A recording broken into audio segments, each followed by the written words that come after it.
Olá, meus amigos, eu sou Cristiane Brooks, falo aqui do estado do Rio de Janeiro para esses irmãos queridos de Pernambuco e antes de mais nada, eu gostaria de me congratular com os irmãos do NEAS, que comemoram 50 anos dessa instituição voltada para os serviços do Evangelho, para os serviços do bem. Parabéns a todos vocês e um beijo muito grande aqui do Rio de Janeiro. Nós vamos falar hoje sobre uma passagem do Evangelho narrada por João, no capítulo 8º do evangelista João. Mas antes de nos debruçarmos sobre esse capítulo, sobre essa história, essa belíssima história, nós vamos agora elevar os nossos pensamentos a Deus, a Jesus, aos amigos espirituais, agradecendo a oportunidade da mensagem da Boa Nova e pedindo para que essas informações possam não só nos esclarecer as ideias, como também possam penetrar no nosso coração, fazendo com que nós introjetemos essa mensagem libertadora, essa mensagem consoladora que nos oferta, que nos entrega o Evangelho. Então, meus amigos, nós vamos agora, nesse momento, nos debruçarmos sobre a história da mulher equivocada, que está descrita em um belíssimo livro preparado pela Federação Espírita do Paraná, né? Nos ofertando, nos entregando passagens da Boa Nova, personagens da Boa Nova, e nessa história específica nós vamos nos debruçar sobre a história dessa mulher, a mulher equivocada, também considerada em outros textos, em outros livros, intitulada como a mulher adúltera. Nós vamos nos debruçar sobre essa parábola que nos fala dessa mulher equivocada. Mas o objeto, justamente, desse estudo de hoje, por ser uma parábola, né, nós vamos querer, antes de mais nada, esclarecer por que Jesus gostava de ensinar por parábolas, né? A pedagogia de Jesus, ela utilizava essas parábolas não apenas por ser mais de fácil entendimento, através do processo da exemplificação e através do processo da proximidade com a cultura da época, né? Trazendo proximidade com a cultura e com a realidade da época, mas também por alguns outros recursos pedagógicos. Nesse capítulo 8º de João, na verdade, Jesus não nos conta uma história, mas ele nos faz uma pergunta que nos cala muito intimamente, nos faz refletir muito intimamente. Mas em outros momentos, né, do Evangelho, em vários episódios descritos pelos evangelistas, por exemplo, em Mateus, nós vamos encontrar no Sermão do Monte, né, vós sois a luz do mundo. E justamente essa afirmativa de Jesus quer nos confirmar a valorização do indivíduo. Em João 10, 27, nós vamos encontrar essa expressão: as minhas ovelhas ouvem a minha voz, eu as conheço e elas me seguem, mostrando da aproximação e da noção de pertencimento tão importante para todos nós em relação à mensagem da Boa Nova. E já em Marcos, no capítulo 4, 28 a 29, nos versículos 28 a 29, na parábola do crescimento da semente, Jesus nos diz: a terra de forma autônoma frutifica. Primeiro o ramo, depois a espiga, depois o grão cheio na espiga. E quando o fruto der, imediatamente envia a foice, porque chegou a ceifa. Nesse momento, Jesus nos está entregando a importante lição da oferta do tempo e do benefício do tempo, né? Do benefício do tempo que tudo faz maturar, que tudo faz ganhar vivência e ganhar maturidade. Nessa passagem específica da Boa Nova, que vamos analisar hoje aqui no estudo, nós vamos trazer algumas personagens. Nós teremos os escribas, que, segundo Kardec, na introdução, né, num capítulo, logo no começo do livro do Evangelho segundo o Espiritismo, nós vamos encontrar um capítulo intitulado por Kardec de Noções Históricas. E nesse capítulo, Kardec faz uma explicação de todos os grupos sociais que viviam à época em Israel. Então, Kardec nos fala o seguinte sobre os escribas, nome dado, a princípio, aos secretários dos reis de Judá e a certos intendentes dos exércitos judeus. E esses escribas, segundo Kardec, faziam causa comum com os fariseus, de cujos princípios partilhavam. E quem eram os fariseus? Os fariseus, os famosos doutores da lei.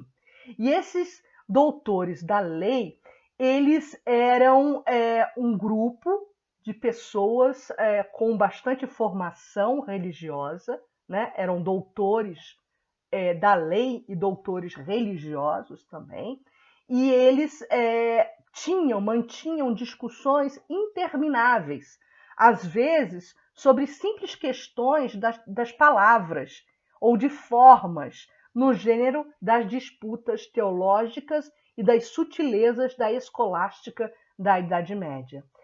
E nasceram, dentro dessa estrutura do grupo farisaico, diversas seitas, e cada uma das quais pretendia ter o monopólio da verdade, detestando-se umas às outras. Tomavam parte ativa nessas controvérsias religiosas. Eles buscavam fazer a interpretação das sagradas escrituras, mas se permitiam discussões intermináveis, justamente com o objetivo de serem os vencedores, de serem os detentores da verdade, né? Eles eram servis cumpridores das práticas exteriores do culto e das cerimônias, cheias de um zelo ardente de proselitismo, inimigos dos inovadores, isso é uma característica importante dos fariseus, afetavam grande severidade de princípios, mas, sob as aparências de meticulosa devoção, ocultavam costumes dissolutos, tinham muito orgulho e, acima de tudo, excessiva ânsia de dominação, de poder. Tinham a religião mais como meio de chegarem a seus fins do que como objeto de fé sincera. E justamente esses dois grupos, né, tanto os fariseus quanto os escribas, eles se completavam, eles se ajudavam mutuamente e fazem parte desse momento, dessa cena que vamos agora detalhar para vocês, descrita no Evangelho de João, no 8º capítulo do Evangelho de João. Então nós temos os fariseus, nós temos os doutores da lei, né, os fariseus, e nós temos os escribas. E além desses dois grupos sociais, nós vamos encontrar também nessa cena a multidão, a turba raivosa, que foi arrastada e que foi provocada pelos fariseus, né? Foi acirrada pelos fariseus, os ditos religiosos, né? Os intérpretes de Deus, e a multidão, justamente essa turba, a multidão, uma mulher e Jesus. E a história começa assim, e a gente agora lê a parte inicial da descrição do capítulo 8º de João, com a tradução do grande amigo, querido amigo Haroldo Dutra Dias. A mulher adúltera, João, capítulo 8º, versículos 1 a 11. Jesus, porém, foi para o Monte das Oliveiras. Então, Jesus está nas proximidades de Jerusalém, no Monte das Oliveiras. De madrugada, ele foi novamente para o templo. Todo o povo vinha até ele, e após sentar-se, os ensinava. E qual era esse tempo, né? Qual era esse momento da história de Israel? Esse momento era o momento da festa dos tabernáculos. E é importante nós deitarmos o nosso olhar sobre a explicação do que seria a festa dos tabernáculos e qual a importância desse momento para a cultura da época. No mesmo Evangelho de João, um capítulo antes, no capítulo 7, nós vamos encontrar João nos dando alguns insumos sobre a festa dos tabernáculos. E aí João nos fala: no último dia, os evangelhos registraram, nessa mesma festa dos tabernáculos, uma fala de Jesus, que em João 7, 1 a 52, está essa fala.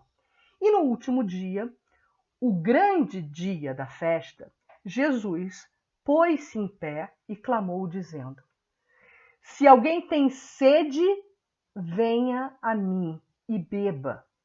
Quem crê em mim, como diz a Escritura, rios de água viva correrão do seu ventre. Como diz a Escritura, Jesus faz referência às Escrituras, ao Antigo Testamento, aos profetas. Então, nós vamos dar aqui uma pausa nessa explicação e vamos continuar pesquisando a importância da festa dos tabernáculos. A festa dos tabernáculos durava 7 dias, uma semana de festa. E no 8º dia, esse 8º dia era chamado de dia da convocação. E neste dia de convocação, era um dia muito importante, rezava a lei que todos, indistintamente, todo o povo, deveria ir para o templo em Jerusalém. Isso está em Levíticos 23, 36. E foi exatamente neste 8º dia que aconteceu o ato de adultério, que estamos vendo o desdobramento desse ato do adultério em João, capítulo 8. E aí, voltamos para o Evangelho de João, capítulo 8, versículo 3. Os escribas e fariseus conduzem uma mulher apanhada em adultério e a colocam de pé no meio da multidão. E dizem a ele: mestre, esta mulher foi apanhada em flagrante adulterando. Na lei, nos ordenou Moisés serem apedrejadas tais mulheres. Portanto, que dizes tu?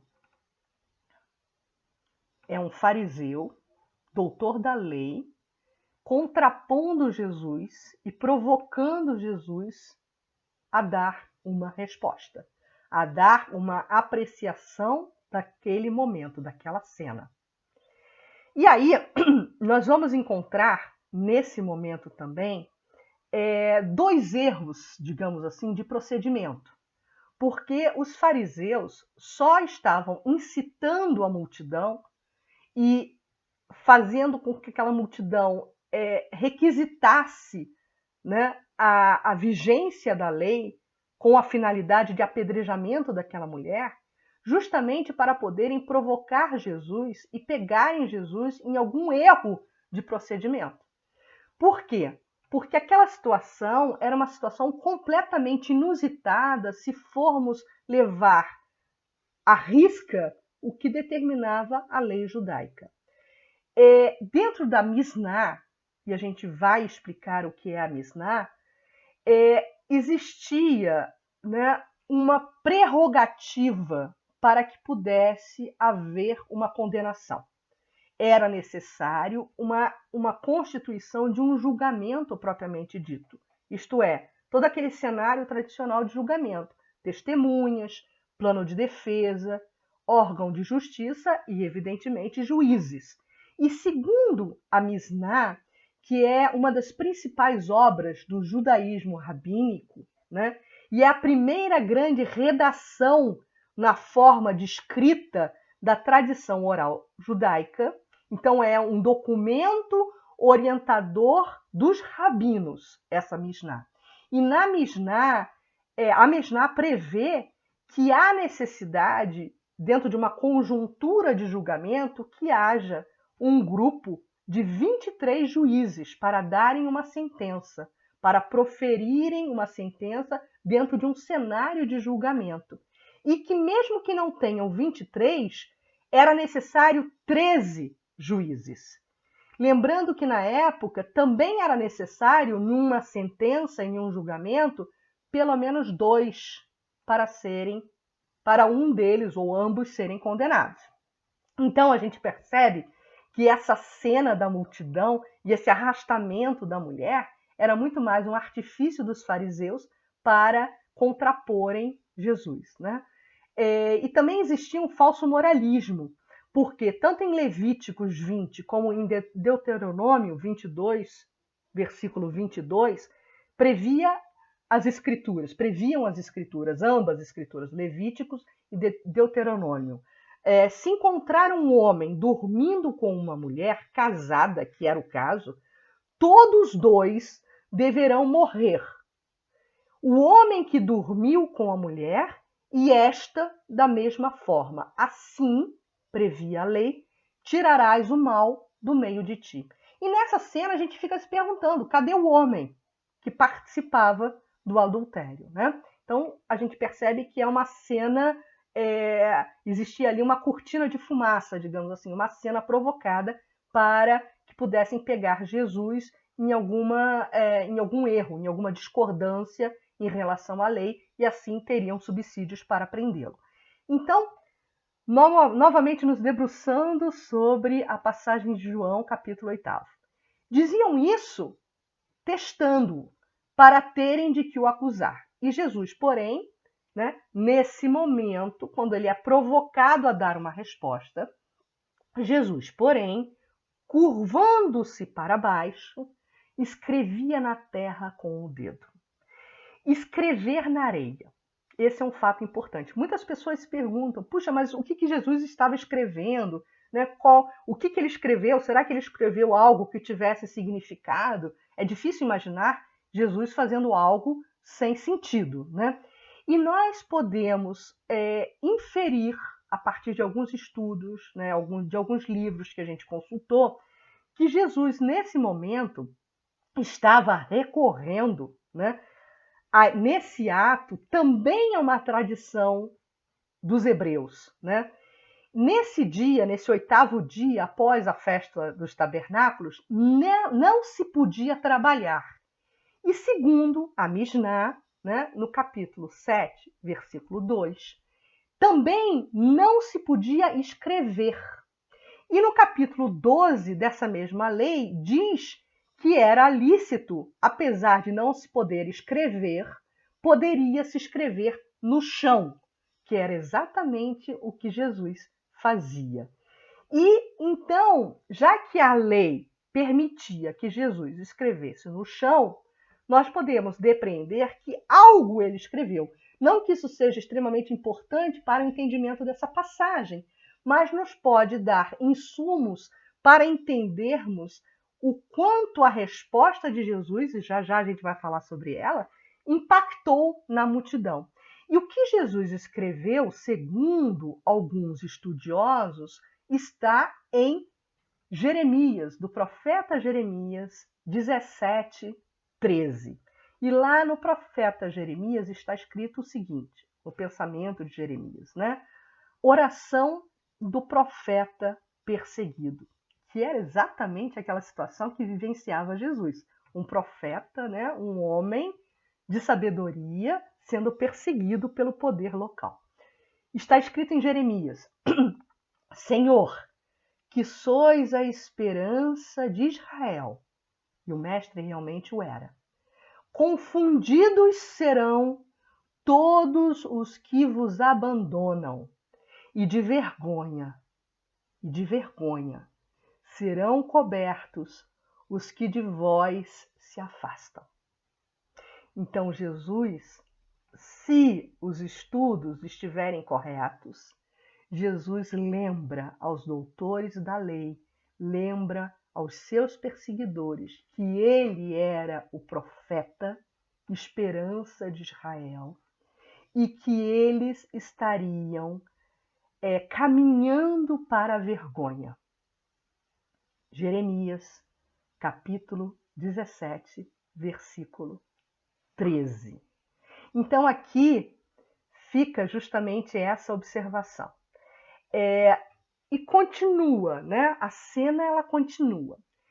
E nos diz João, mas como continuavam a interrogá-lo, ele desencurvou-se, parou de escrever na terra e lhes disse, e aí vem a grande resposta, a resposta magistral, após aquela pausa que Jesus elencou, também não só para escrever algo que tivesse sentido para a multidão e para os fariseus, como também aquela pausa foi importante para quebrar aquele clímax daquela emoção de raiva e de ódio em relação à mulher.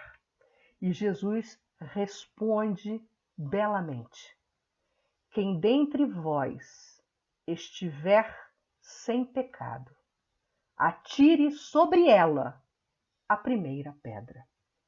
Nesse momento, Jesus consegue interromper aquele arrastamento, não só do corpo feminino, daquela mulher que tinha sido até ali arrastada, como também consegue interromper o arrastamento do pensamento coletivo, de todas aquelas emoções insensadas pelos fariseus, para evocar individualmente a cada um a consciência. Faz uma alteração no estado psicológico daquelas pessoas. A pergunta que Jesus faz, ela não é feita à multidão, ela é feita para cada indivíduo da multidão. E aí, continua João, inclinando-se novamente, escrevia na terra. Os que tinham ouvido saíam um a um, começando pelos mais velhos, e ele foi deixado sozinho, e a mulher estava no meio. E nesse momento, quando a turba havia se diluído, Jesus, desencurvando-se, diz a ela: mulher, onde estão? Ninguém te condenou? Logicamente que essa pergunta é uma pergunta retórica, né? Uma lição para a mulher, pois os acusadores já tinham saído e Jesus sabia disso, ele estava vendo isso, mas ele faz uma pergunta retórica àquela mulher. E querendo dizer para ela que a situação ela tinha chegado a um fim, mas que ao adulterar, ao incidir em erro, a própria mulher havia atraído para si aquela turba, aquela multidão raivosa, vingativa. E essa pergunta retórica, ela foi para mostrar para a mulher o quanto era injusta aquela situação, porque era uma situação de discriminação, uma situação simulada em erros inclusive de procedimento segundo a lei, como já falamos anteriormente. Então, Jesus quis transmitir essa mensagem para a mulher, que todos nós temos pecados. E nós estamos em estado de igualdade. Por isso, nós não temos, nenhum de nós tem autoridade moral para apedrejar quem quer que seja. E quem tem essa autoridade moral, que é Deus, nosso Pai, nosso Criador, e os espíritos puros, os espíritos superiores a nós, em termos de evolução, eles não o fazem. Porque o apedrejamento, a sentença, a morte, ela não educa, ela não leva a nada. Então, nós, ainda no estágio evolutivo que estamos, não temos essa licença para decretar a morte e para decretar esse tipo de ferramental educativo que seja pelo viés da violência, porque nós não temos essa autoridade moral. E é justamente isso que Jesus queria confirmar junto à mulher. E aí, diante da pergunta de Jesus, ninguém te condenou? A mulher responde, ninguém, Senhor. Disse, então, Jesus, complementando aquele diálogo fraterno com a mulher. Disse Jesus, nem eu te condeno. Vai, e a partir de agora, não peques mais. É importante isso. Ele diz, eu também não te condeno. Mas aproveita o ensejo do momento, aproveita o ensinamento para não incorrer em novos erros futuros. Uma postura de misericórdia, oferecendo perdão, o não julgamento. Só há um juiz, e nós sabemos que esse juiz único é o nosso Criador, é o nosso Pai. Porém, Jesus, ele advertiu a mulher para que no futuro que agora se iniciava, um futuro de renovação, ela se mantivesse em acordo com as leis divinas. E aí, nesse momento, né, se encerra tradicionalmente a passagem descrita pelo evangelista João. Mas no livro, né, Personagens da Boa Nova, Amélia Rodrigues nos oferta a continuação dessa bela história. Naquela mesma noite, a mulher procura por Jesus, na casa que o acolhia em Jerusalém. Fala da fraqueza que a dominou durante os momentos do seu casamento. O marido, ele retomara logo em seguida, ainda novos no ensejo do matrimônio, ele retomara o hábito e o vício das noitadas, a deixando sozinha e carente de afeição. E aí ela cai nessa cilada do cerco sedutor, que nada justifica a conversa. Confessa ela para o mestre que nada justificava esse ato insano, mas foi aquele o fator causal que provocou a ela incidir em adultério. E agora, ela pergunta ao mestre, para onde ela iria? Após o escândalo, nem seu pai certamente a receberia de volta, até porque na lei estava previsto, na lei judaica, que o pai teria direito a uma indenização dadas as circunstâncias do fim do matrimônio, né? E todo o dote, e parte do dote, todo não, mas parte do dote, ele poderia receber de volta a ser quitado pelo marido traído. Então ela faz todos esses apontamentos para o mestre, para Jesus, buscando uma orientação em relação ao seu futuro. O mestre lhe acena um caminho de renovação e nas entrelinhas fica ali entendido que o seu conselho era que se mudasse de cidade para um local onde ninguém a conhecesse e ninguém tivesse acompanhado e soubesse da sua trágica história. Ela vai para Tiro, essa mulher vai para Tiro, e 10 anos depois nós vamos encontrar essa mesma mulher em casa humilde, dedicada à caridade, no acolhimento aos peregrinos. Tornara-se uma divulgadora da Boa Nova. E certa vez lhe trouxeram um homem quase morto. Após cuidados iniciais que ela delegou a ele, lhe ofereceu o verbo consolador que lhe falava do doce Rabi da Galileia, das lembranças que ela tinha do mestre, a quem teve oportunidade de conhecer. O homem a quem ela se dedicava e a quem ela tratava naquele momento, confessava que em determinado momento da sua vida chegou a odiar o mestre, pois ele havia evitado que sua mulher adúltera fosse apedrejada e não teve para com ele, o ofendido, nenhuma palavra. Vejam que ironia do destino, né? Depois de se arrepender, esse marido, esse homem, há muito vinha procurando a sua antiga companheira, a sua esposa. E ela, em uma atitude daquela que já compreendeu a boa nova, nada respondeu, nada revelou, segurou placidamente, afetivamente, afetuosamente a mão desse homem que havia sido seu companheiro, né? e que havia feito contra ela a denúncia que disparou toda a sua desdita, ela placidamente segura a mão desse homem e Amélia Rodrigues nos entrega um belíssimo fechamento dessa história, narrando as palavras da mulher já não mais equivocada. A mulher diz: Deus é amor e Jesus, por isso mesmo, nunca está longe daqueles que o querem e buscam.